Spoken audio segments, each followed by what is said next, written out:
देख रहे हैं आवाम की आवाज़ और मैं हूं महविश सिद्दीक।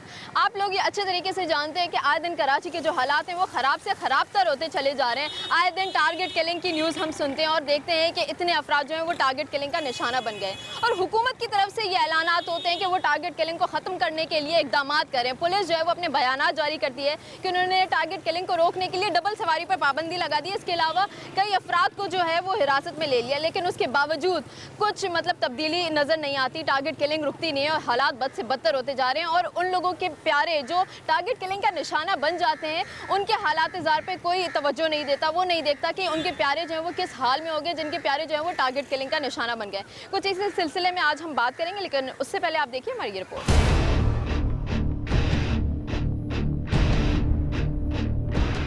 टारगेट किलिंग की वबा ने पूरे शहर को अपनी लपेट में ले रखा है। कोई इलाका, कोई मोहल्ला इस अजाब से महफूज नहीं। लोगों में खौफ और हिरास की एक ऐसी फिजा तारी है कि घरों से बाहर निकलना जब तक लाजमी न हो लोग बाहर नहीं निकलते। टारगेट किलिंग की इस्तिलाह अब इतनी आम हो चुकी है कि कत्ल किसी भी नौइयत का हो उसे टारगेट किलिंग का नाम दे दिया जाता है। टारगेट किलिंग में सियासी इख्तलाफात, मजहबी रुझानात पर इख्तलाफ राय और लसानी बुनियादों की बिना पर मुखालिफ जमातों के अफराद को निशाना बांध कर कत्ल किया जाता है। अक्सर औकात ख़ानदानी रंजिश, शादी ब्याह के मामलात में नाचाकी और लेन देन में झगड़े फसाद भी कत्ल की वजह बनते हैं। पुलिस वालों के लिए बज़ाहिर टारगेट किलर्स का खोज लगाना काफ़ी मुश्किल काम है, मगर वो अपने ज़राए और मोबाइल फ़ोन नंबर्स की मदद से कातिल तक पहुँच ही जाते हैं। आपने हमारी ये रिपोर्ट देखी, आपने देखा कि रोज़ के हिसाब से कितने अफराद जो हैं वो टारगेट किलिंग का निशाना बन जाते हैं और गुज़िश्ता 10 दिन के अंदर तकरीबन 62 अफराद जो हैं वो लुक़मा-ए अजल बने। कि हमारे मुल्क का कितना बड़ा अलमिया है कि हमारे मुल्क में रोज़ इतने अफराद जो हैं वो हलाक हो जाते हैं, लेकिन उनकी ज़िम्मेदारी लेने वाला कोई भी नहीं होता। आज हम आपकी बात एक ऐसे ही शख्स से करवाएंगे जिसने कम उम्री में अपना मुस्तकबिल जो है वो तारीक कर दिया। हम आपको तारीख के सबसे कम उम्र टारगेट किलर से बात करवाएंगे। उसने इतनी कम उम्री में ऐसा क्यों किया, ऐसा इक़दामात क्यों उठाए और अपना फ्यूचर क्यों उसने बर्बाद किया, ये सब हम उसी से जानेंगे। और वो किस फैमिली बैकग्राउंड से ताल्लुक़ रखता है उससे ही बात करते हैं। आइए हमारे साथ।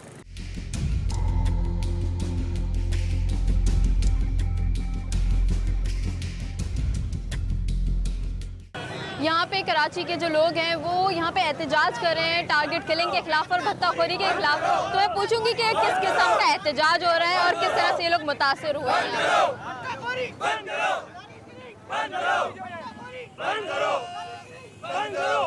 अच्छा, आप लोग मुझे ये बताइए कि आप लोग किस चीज़ के खिलाफ यहाँ पे एहतजाज कर रहे हैं? हम लोग एहतजाज कर रहे हैं, ये टारगेट किलिंग हो रही है। रोज़ गरीब आदमी बेचारा रोज़गार पर निकलता है, उसको ये नहीं पता होता मैं शाम को घर पहुंच पाऊंगा या नहीं। हुकूमत इस पर कोई तवज्जो नहीं दे रही है, ये बंद होना चाहिए। तो आप लोग एहतजाज किस तरीके से करें? क्या आप लोगों ने दुकानें वगैरह बंद कर दी, अपने काम पे नहीं गए? किस तरह से यहाँ एहतजाज कर रहे हैं? ये हम लोग एहतजाज कर रहे हैं। अब ज़्यादा होगा तो हम काम धंधा भी अपना बंद कर देंगे। अच्छा, तो आप सब लोग यहाँ पे काम करते हैं? जी हाँ, ये हम लोग कारोबार कर रहे हैं एक अरसे से। ये लियाकताबाद 50 साल पुराना तजारती इलाका है। यहाँ के लोग वो हैं जिन्होंने पाकिस्तान को बनाया। आज ये वही लोग लुट रहे हैं यहाँ पर और भत्ताखोरी के खिलाफ कई मरतबा हमने हड़ताल का ऐलान भी किया है। यहाँ दुकानें भी बंद कराई है, यहाँ पुलिस को अपने रिपोर्ट भी दी है, पुलिस को एविडेंस भी दिया है। उसके बावजूद आज ताजिर परेशान है भत्ताखोरी के लिए। अच्छा, आपने कहा कि आप लोगों ने एविडेंस भी दिया। एविडेंस किस तरह का था? क्या वीडियो थी, क्या थी? मैं हाल कराची ताजिर इत्तेहाद का प्रेसिडेंट हूँ। अंसार बेग कादिर मेरा नाम है। ताजिर इत्तेहाद के प्लेटफार्म से कई दफ़ा हमने रहमान मलिक साहब को भी ये बिलमुशाफा भी ये बात कही है। क्यों, जब कराची में रहमान मलिक साहब आए थे और सूबाई वज़ीर दाखिला भी मौजूद थे, उनकी मौजूदगी में हमने बताया कि ताजिर अदम तहफ़्फ़ुज़ का शिकार हैं। अफसोस की बात यह है कि कराची का ताजिर 70% ऋणों देता है और उसमें 10% भी ना तहफ़्फ़ुज़ फराहम नहीं है। ताजिर अदम तहफ़्फ़ुज़ का शिकार है। बात दरअसल ये है कि कोई भी आदमी कारोबार करता है, उसकी जान माल का तहफ़्फ़ुज़ हुकूमत की जिम्मेदारी है। अच्छा ठीक है, यहाँ पे एविडेंस की बात हो रही थी। मैं अर्ज़ ये कर रहा हूँ, मैं चीफ जस्टिस साहब से मुतालबा करता हूँ वो अपना किरदार अदा करें। ये उनकी जिम्मेदारी है कि अवाम और ताजिर की हिफाजत करना जो ना चीफ जस्टिस की भी जिम्मेदारी है। वो अपने तौर पर जो ना ये कानून नाफिज करें ताकि जो है ना हम इत्मीनान से अपना कारोबार कर अच्छा, अगर भत्ता लेने कोई आता है और भत्ता नहीं दिया जाता है तो क्या उसको ही टारगेट किया जाता है? क्या ऐसा होता है? भत्ते के साथ एक गोली आती है और पर्ची आती है। क्या क्या गोली मारते हैं, गोली मार देते हैं डायरेक्ट गोली मार देते हैं। यहाँ ग्रेनेड बम फेंके जाते हैं, यहाँ पे भी पीछे ग्रेनेड बम फेंका गया, 25 देके गया, उसको भगाया TNT पे। इसके अलावा उनको भत्ते की पर्ची मिली है, भत्ते की पर्ची ना देने के अलावा उनको टारगेट किलिंग का निशाना किया, पूरी दुकान पे ग्रेनेड फेंका गया। इसके सबूत एविडेंस जो आप कह रही हैं वो दिए गए, हुकूमत को उसके सामने लिया गया, वीडियो फुटेज। जी हाँ, बिल्कुल सामने लाया गया उसको। तमाम दुकानदार मौजूद है, गवाह मौजूद है। इसके अलावा जिसकी कार्रवाई कर सकते हैं कोई कार्रवाई नहीं है। तो अब तक कितने लोगों को यहाँ पे टारगेट कर चुके हैं, यहाँ पे कारोबारी लोगों को? आप ये देखें कि जितने लोग ये खड़े हुए हैं सब कारोबारी हजरात हैं। ये चूंकि कारोबार नहीं है, इस वजह से ये अपनी दुकानें को छोड़ने पर मजबूर हो गए कि अगर बैठ के कारोबार करना भी चाहते हैं तो कोई ना कोई हालात ख़राब की सूरत हाल इख्तियार हो जाती है। या तो बंद करा दिया जाता है कि भाई किसी को यहाँ मार दिया, किसी को वहाँ मार दिया, या कोई सिलसिला ऐसा बन जाता है कि जो इस वजह से ये सारे कारोबारी हजरात परेशान हैं। तो यानी टारगेट किलिंग और भत्ताखोरी एक ही तरह के लोग हैं जो कर रहे हैं? बिल्कुल, ये यानी भत्ता ना देने की सूरत में टारगेट किया जाता है। बात ये होती है कि ये सारा डिपार्टमेंट का, पुलिस का काम है कि इन लोगों को सर्च आउट करें कौन लोग हैं कौन नहीं है। ये सिर्फ इन लोगों पर डिपेंड करता है। ये जो जितने लोग कारोबारी हजरात खड़े हैं ये सब इनके मातहत हैं। लेकिन पुलिस के हिसाब से तो ये होता है ना कि उनको एविडेंस ज्यादा मिलते नहीं, शवाहिद मिलते नहीं है, इस वजह से वो लोग आज़ाद हो जाते हैं। तो क्या हमारे जो लोग हैं वो उनके खिलाफ सबूत इतने मुहैया नहीं करते? क्या डरते हैं? क्या वजूहत है? हमने देखे सुपर थाने में ये एविडेंस गई है, सुपर थाने में इसका रिकॉर्ड मौजूद है। जिन लोगों ने यहाँ पर पर्ची भेजी है, भत्ते के लिए कोशिश की है, उनकी एविडेंस सुपर थाने को दी है। सुपर थाने ने उनको गिरफ्तार भी किया है, हम ये भी समझते हैं। लेकिन एक आदमी गिरफ्तार होने से कुछ नहीं होता, ये चेन है पूरी, इसको मुकम्मल तौर पे काम करना चाहिए। यानी पूरे गैंग को खत्म करना पड़ेगा, एक आदमी के खत्म होने से कुछ नहीं होता। एक थाना कुछ नहीं कर सकता, पूरा हमारा कराची शहर जो है ये कमाल है। तो आप किससे ताउन मतलब चाहते हैं? पुलिस से चाहते हैं, हुकूमत से चाहते हैं, किसकी तरफ से हम चाहते देखिए हुकूमत से करते हैं, पुलिस हुकूमत के मातहत है। हुकूमत जो चाहेगी पुलिस से काम लेगी। असल में पुलिस ये कहती है कि हमारे हाथ बंधे हुए हैं। हम ये हुकूमत से अपील करते हैं कि वो पुलिस को इख्तियारात दे, रेंजर्स को इख्तियारात दे।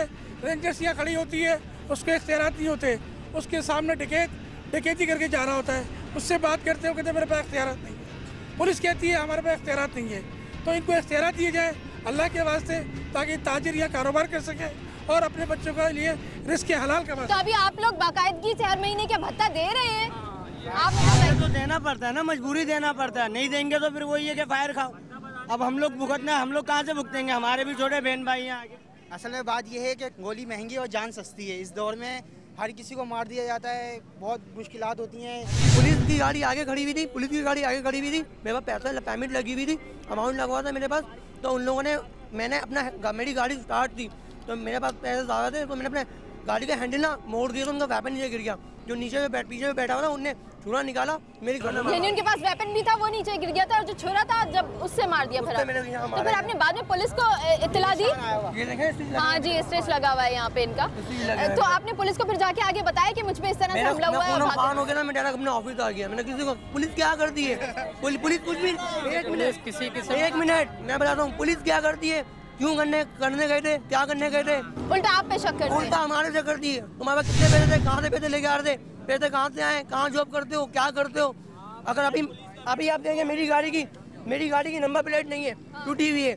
मैं पूरा कराची घूमता हूँ, मैं DH8 भी घूमता हूँ, 20 रुपए देता हूँ, छोड़ देता हूँ। तो ये तो अवाम की गलती हुई ना कि इस तरह से जो असली मुजरिम है वो इस तरह से घूमते हैं, वो भी नहीं पकड़े जाते। अवाम की गलती नहीं मैम, ये एक मिनट डकैती इस गली में पड़ रही होती है और पुलिस अगले मोहल्ले में घूम रही होती है।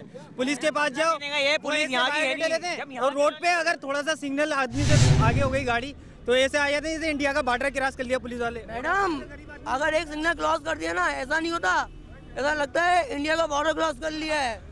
ऐसा करते पुलिस वाले, 20 रुपए तो जान छूट गई। पुलिस वालों ने पुलिस ले गया कराची की पुलिस, यहाँ पे पुलिस वाले को एड्रेस बताने पूरे दिन लग जाता है। लेकिन इससे हमारे हुक्मरानों को क्या फायदा है? टारगेट किलिंग से क्या फायदा है उनको? भाजी इस वक्त सियासत जो है लाशों पे चल रही है, लाशों की सियासत हो रही है, इस वजह से फायदा हो रहा है कि एक पॉलिटिकल पार्टी के अगर 10 लोग मर जाते हैं तो उनको ज्यादा सिंपैथी मिलती है। जब तक कि पुलिस स्टिक नहीं होगी, ईमानदारी से काम नहीं किया जाएगा, ये निज़ाम तब्दील नहीं हो सकता।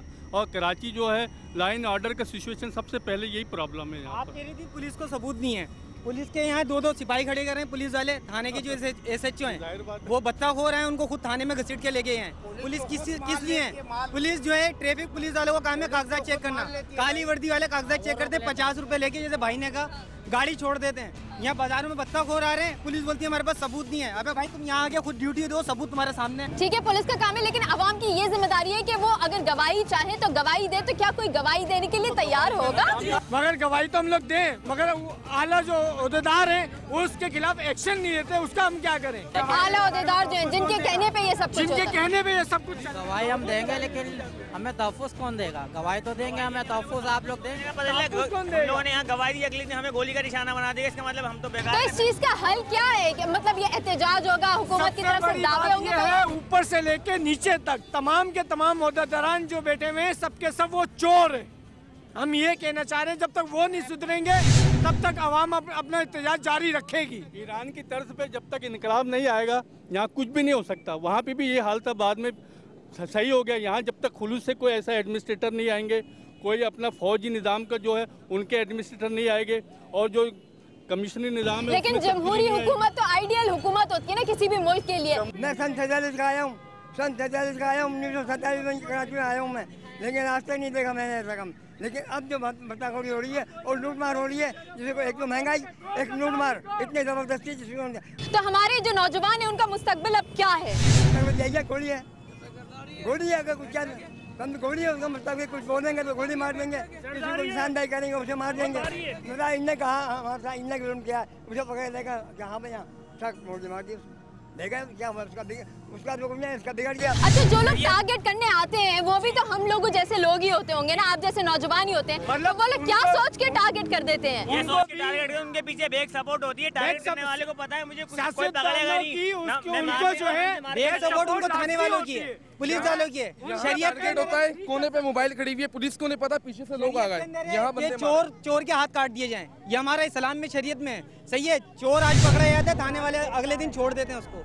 अगर चोरों के हाथ काटे हैं, ये चोरी खत्म हो जाएगी। अच्छा, तो जो टारगेट किलर्स होते हैं उनको पैसा मिलता है ये सब करने का? पैसा मिलता है, और दूसरा आले जो सियासतदान है उनकी बदसबीरी जो है ना हासिल है उन लोगों को, इस वजह से वो लोग जो है ना ये अपनी टारगेट किलिंग जारी रखते हैं। अच्छा, तो आप लोग पूरी आवाम को क्या मैसेज देंगे कि उनको क्या इकदाम करने चाहिए कि मुल्क के हालात बेहतर हो सके? खास तौर पे मार्केटों में सिपाही खड़े हमारे सही है ना, मार्केट में खड़े करने के लिए 8 सिपाही नहीं है उनके पास, और अपने प्रोटोकॉल के लिए 18 कारें लेके चल रहे होते हैं। इन्होंने रोटी कपड़ा और मकान का गरीब आदमी से बात की, अब इन्होंने रोटी कपड़ा मकान छीन के गरीबों को मौत दे दी है, और गरीब आदमी बेचारा कमाने से सागे रह गया है। मकान का जो उन्होंने देने का गया था वो लेने का क्या है, उल्टा किया है, और मौत दे रहे हैं उसके, जीने के बजाय मौत दे रहे हैं। इसका मतलब है उन्होंने अपना वादा पूरा। हम एक बात बताएं, हाँ, निजाम खराब है ना, लेकिन उसके साथ साथ आवाम की भी कुछ जिम्मेदारी बनती है। आवाम हमारी डरती बहुत है, वो समझती नहीं है कि वो अगर मतलब इत्तेहाद कर ले अपनी यूनिटी से बहुत कुछ चेंज कर सकती है, कि ऐसा नहीं है। हमारी गवर्नमेंट चाहे कि बत्ताखोरी रुक जाए तो रुक सकती है।